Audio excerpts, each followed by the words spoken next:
Olá, estimados irmãos, vamos em nome do nosso amado Salvador Jesus e com o auxílio do Santo e Bom Espírito, vamos dar continuidade aos estudos de nossa lição. Vamos estudar a lição 6, o título é A Eterna Lei de Deus. E vamos estudar hoje sobre a lei no coração de Jesus, segunda-feira, segundo tópico, e vamos à pergunta A, diz o seguinte: o que o Pai preparou para Jesus quando ele veio à Terra? O que ele preparou? Diz o texto de Hebreus, capítulo 10, versículos 5 até o 10. Diz o seguinte: pelo que, entrando no mundo, diz: sacrifício e oferta não quiseste, mas o corpo me preparaste. Holocausto e oblações pelo pecado não te agradaram. Então disse: eis aqui vem, no princípio do livro está escrito de mim, para fazer, ó Deus, a tua vontade. Como acima diz: sacrifício e oferta e holocausto e oblações pelo pecado não quiseste, nem te agradaram, os quais se ofereceram segundo a lei. Então disse: eis aqui venho para fazer, ó Deus, a tua vontade. Tiro o primeiro para estabelecer o segundo, na qual vontade temos sido santificados pela oblação do corpo de Jesus Cristo feita uma vez. Então nós temos aqui as palavras do apóstolo Paulo, de certa forma, ilustrando os sacrifícios. Foi deixado o sacrifício simbólico, passado ao sacrifício de Cristo, que é a graça que foi deixada para nós. E aqui então o apóstolo Paulo ilustra de uma maneira bastante interessante essa parte do antítipo para o tipo, ou dos holocaustos de animais para o sacrifício de Cristo, pela crucificação de Cristo. Então temos aqui algo bastante interessante escrito pelo apóstolo Paulo. Mas respondendo à pergunta, o que o Pai preparou para Jesus quando ele veio à Terra? Então vamos ler o que fala o Pensamentos da The Southern Work, página 85, a pena inspirada, diz o seguinte: não foi uma casualidade, mas um desígnio de que o Redentor do mundo depusesse a própria coroa, deixasse de lado o manto real e viesse ao nosso mundo como homem. Revestiu a própria divindade com manto humano para que pudesse estar à frente da família terrestre, tendo sua parte humana mesclada à humanidade da raça caída por causa da desobediência de Adão. Portanto, interessante notar, essa é um assunto que realmente é um mistério. Nós não conseguimos, a mente não consegue compreender em pormenor esse mistério da encarnação de Cristo, ou ele vir em forma de um bebê, uma concepção do Espírito Santo em Virgem Maria. Mas o fato é que isso aconteceu, ele veio, tornou-se, como diz aqui, revestiu a divindade, né, com manto humano, até mesmo para poder estar na frente de vários homens e até pecadores, e não causar ali até morte, né, devido à santidade que é Deus. Então Jesus veio dessa forma e assim ele se apresentou aqui e veio fazer a substituição do antítipo, né? Para o tipo foi fazer a substituição dos sacrifícios, o simbolismo todo, toda aquela era de simbolismo ficou então interrompido pelo sacrifício real de nosso amado Salvador Jesus. Pergunta B. Quando lemos a mesma passagem no Antigo Testamento acerca de Cristo, o que foi profetizado estar em seu coração? Então, o salmista diz assim: sacrifício e oferta não quiseste, os meus ouvidos abriste. Holocausto e expiação pelo pecado não reclamaste. Então disse: eis aqui venho, no rolo do livro está escrito de mim: deleito-me em fazer a tua vontade, ó Deus. Sim, a tua lei está dentro do meu coração. Então o salmista, quase repetindo, ou melhor, o apóstolo Paulo que repetiu as palavras do salmista, mas o salmista aqui, ele há muito atrás, ele então fez a mesma declaração, um simbolismo de Cristo da mesma forma. Mas é interessante que o coração de Davi pertencia a Deus. Deleito-me em fazer a sua vontade. Como seria interessante se nós também tivéssemos esse deleite em seguir a legislação do nosso Pai Celestial. Seria interessante, não é mesmo? Vamos ler o que traz a pena inspirada. The Haven Herald, a revista, 3 de setembro de 1901, é apenas inspirada também. Diz assim: foi a transgressão da lei que resultou em pecado, tristeza e também morte. Satanás declarou que provaria tanto aos mundos que Deus criou quanto aos seres celestiais que Deus criou, que era impossível guardar a lei de Deus.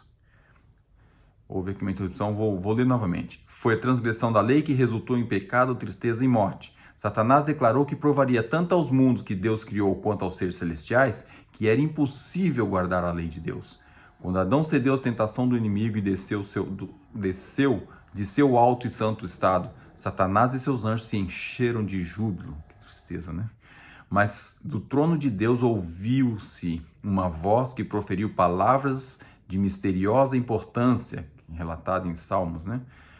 Quando o ser humano caiu, Cristo anunciou o seu propósito de se tornar o substituto e fiador da humanidade. Portanto, é uma bênção, para nós é algo estrondoso o que Cristo fez em prol de todos nós. Então, o Satanás jubilou-se com a queda de Adão, mas desde quando nos fundamentos da criação já tinha sido criado o propósito de uma possível necessidade de salvação e Cristo já tinha se deixado ou se dado para esse sacrifício. Então, Cristo já de forma profética, o seu sacrifício iniciou desde os fundamentos da criação deste mundo. Seguindo nossa lição, quando aceitamos a Cristo no coração, também aceitamos algo que é inseparável dele. Isso é uma afirmação. Portanto, o salmista diz: deleito-me, Senhor, em fazer a sua vontade.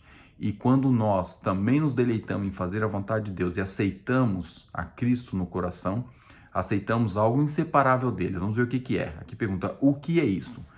O salmista diz em Salmos, capítulo 119, versículos 72, 70, 72, 77 e 174. Diz assim: engrossa-lhes o coração com gordura, mas eu me alegro na tua lei.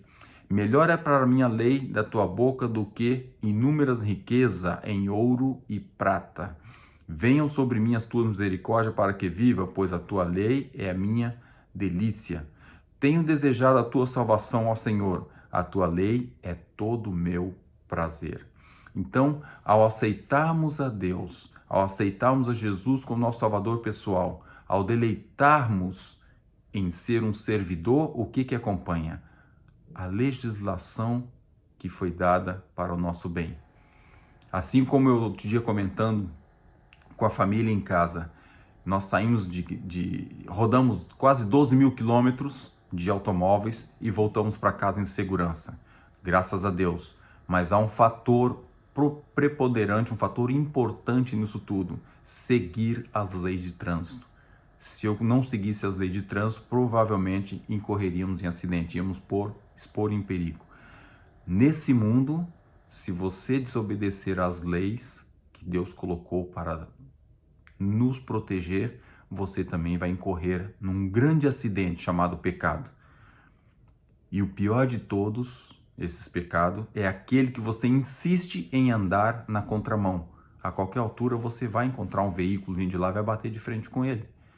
E ao insistir no pecado, o que acontece? O Espírito Santo pode se afastar, a voz dele vai ficando baixinho e ocorre o pecado contra o Espírito Santo. Então é muito importante. Quando nós aceitamos a Cristo, a lei acompanha. E a lei é para nossa proteção. As palavras não, que está escrito lá, não é proibições. Aqueles não são cuidado. Eu tenho aqui algo que vai te proteger. Vamos ver o que a pena inspirada traz para nós em Desejar Todas as Nações, página 329. Diz assim: o jugo que une ao serviço é a lei de Deus. A grande lei do amor revelada no Éden, proclamada no Sinai e no novo concerto escrito no coração, é aquela que liga o obreiro humano à vontade de Deus.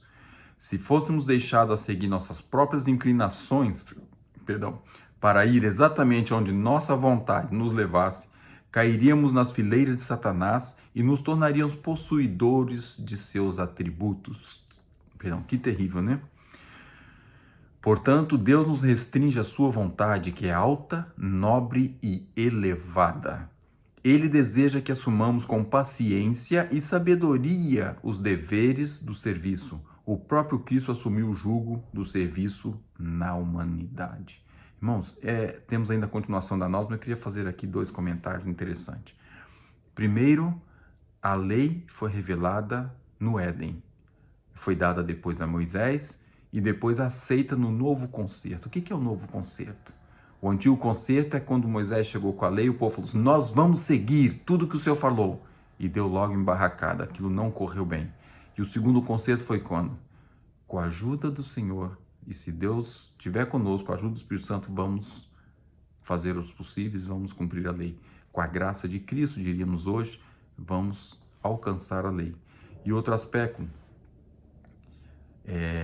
diz que a lei é alta, nobre e elevada. E Cristo assumiu o jugo de servir a humanidade. Será que eu não posso ceder os meus eus, o meu egoísmo, o meu gosto, as minhas tendências naturais, que é diabólica, vamos dizer assim, nascemos em pecado, né? Em pecado nos concebeu nossa mãe. Será que não podemos ceder tudo isso à vontade do nosso Pai Celestial? Ou para fazer jus ao grande sacrifício que Cristo fez, ele é dono do universo inteiro, não é nem desse globo, não é nem de mim ou de você, é do universo todo. E ele veio, todo esse universo, nesse mundozinho, para morrer por mim e por ti. Será que não vale a pena o esforço? Seguindo a leitura, justiça é santidade, é semelhança com Deus, e Deus é amor. É conformidade com a lei divina, pois todos os teus mandamentos são justiça, e o cumprimento da lei é o amor. Justiça é amor, e amor é a luz e a vida de Deus. A justiça divina se materializou em Cristo. Recebemos justiça quando o recebemos. Olha que interessante isso aqui. Recebemos justiça quando recebemos a Cristo. Então, irmãos, lições maravilhosas. O objetivo dela é realmente levar-nos a aceitar a Cristo de uma forma completa, global. Então, a lei acompanha. Claro, a lei nos rege para que nossas tendências naturais não acompanhem o diabo. Não é o que está escrito? Então, para não acompanharmos o inimigo, nossas tendências naturais, temos uma legislação de amor que nos apoia, que nos ajuda, que nos orienta. E Cristo, quando foi para o céu, ele deixou bem claro: vou ao céu, mas vou enviar a vocês o Consolador. E ele está no nosso meio hoje. Então, temos que contar com essa tremenda ajuda que é o Espírito Santo. Mas a promessa é pedir e dar-se-vos-á. Então peça, põe seus joelhos no chão e peça, porque você não vai perder o céu pelos pecados que você comete. Você vai perder o céu por não aceitar de graça o perdão que Jesus está te oferecendo. Então leve em conta esse pormenor. Aceita o perdão de Cristo. E cada vez que você tiver o perdão no seu coração, a gratidão vai fazer com que você melhore sua vida espiritual. Então que Deus nos abençoe, Deus nos ajude, nos dê a sua graça, para que possamos ser humildes e possamos estar sempre aos pés de Cristo, estudando a sua palavra e deixando o Espírito Santo transformar nosso coração a cada dia. Que Deus nos dê sua graça e abençoe para isso. Amém.